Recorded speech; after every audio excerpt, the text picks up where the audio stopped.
আসসালামু আলাইকুম ওয়া রাহমাতুল্লাহ। জীবনের প্রতিটি মুহূর্তে নতুন কিছু শেখার সুযোগ খুঁজে নিতে হবে। কারণ কষ্টের মধ্যে সাফল্যের বীজ লুকিয়ে থাকে। তাই কখনো হাল ছাড়া যাবে না।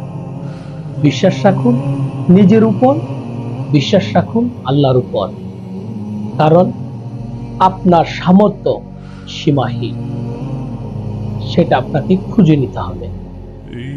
জীবনের প্রতিটি মুহূর্তে, জীবনের প্রতিটি দিন নতুন সম্ভাবনা নিয়ে আসে।